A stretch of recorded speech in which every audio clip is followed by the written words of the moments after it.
তো বন্ধুরা দেখো মেয়েটার পিছনে কিভাবে আমার ছেলেটা লাগে। জানিস দেখো না কেন মারছি কেন মার খাবে না বলো তো, কেন মার খাবে না? তো ছোট্ট একটু কারণ বোনের তোমাদের পেছনে লাগা। দেখালাম, সারাদিন অনেক কিছুই ঘটে, অনেক কিছুই হয়। তো এই ছোট্ট একটু কারণ তোমাদের দেখালাম।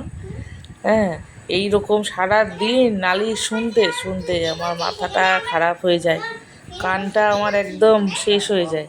আমি তো কি বিচার করব আমি বুঝে পাই না, জানো তো, কার পক্ষ নেব আর কার পক্ষ নেব না। আমি একদম বিরক্ত হয়ে যাই। তো যাই হোক, ছিলাম না সকাল থেকে বাড়িতে, একটুখানি বেরিয়েছিলাম পাড়ায়, দু একটা বাড়িতে একটু নেমন্তন্ন করে আসলাম। আর ঘরে এসে এই যে কিভাবে উঠলাম। পিছনে লাগে চিন্তা করে ছেলে পুরো পড়তে ভাব। বসেছিল, তো এই যে পড়তে বসেছিস পর অঙ্ক তা না করছিস কর, আর কটা দিন এইসব বাকি তো বদমাইশি রেজাল্ট পেতে। করছে। তো তারপরে মেয়েটা আমি তো শান্তি, একটু বাড়ি দেখি থেকে একের পরে বিদায় হবি, চিৎকার স্কুলে যাবি। করতেই থাকে। তো ওকেও বললাম পড়তে বসাবো, তো যাবো রান্না করতে, রান্না করবো আর ওকে একটু পড়াবো। আর এই যে তেলের মধ্যে তেজপাতা ফোড়ন দিয়ে দিয়েছি পেঁয়াজটা সুন্দর করে ভেজে নেব। আর এখানে হচ্ছে ডেচকিতে ভাত বসিয়ে দিয়েছি, এখন আর হাঁড়িতে ভাত করি না, দুবেলায় ভাত করি। আর এই যে এটা রান্না করবো আজকে মটন, অল্প করেই। আর পটল ভেজেছি, আলু ভেজে নিয়েছি। তো ভাবছি আর কি করব, আরও চিচিঙে রয়েছে। তো যাই হোক, টমেটোর একটু চাটনি করব। আর যতই ভাবি অল্প কিছু করব, হয় না। তো দেখো মেয়েকে পড়ানো হচ্ছে আর এদিকে রান্নাও হচ্ছে।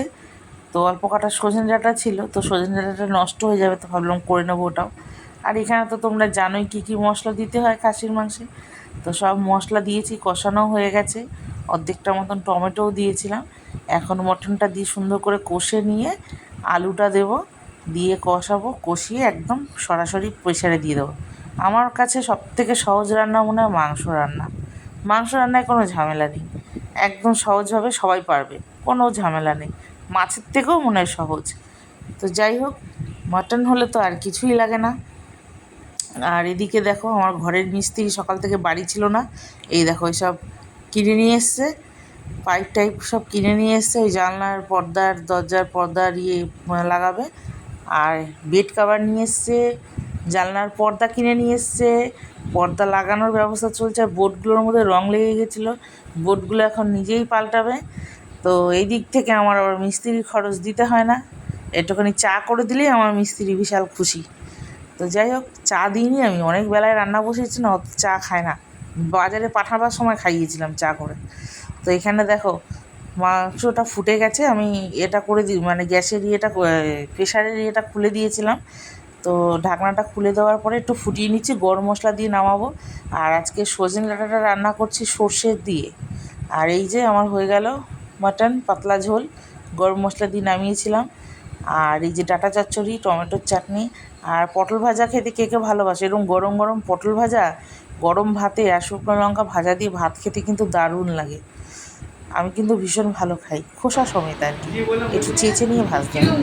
আর এইখানে দেখো আমার বিছানাপত্রের কী অবস্থা, আমার মেয়ে ওসব হারমোনিয়াম বাজাচ্ছে।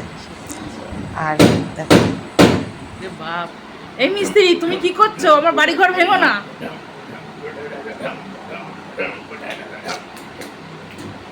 মিস্ত্রি আর চোখে কম দেখো, ওই দেখ এই যে এখানে পিয়ানো যাচ্ছে, নিচে পিয়ানো যাচ্ছে।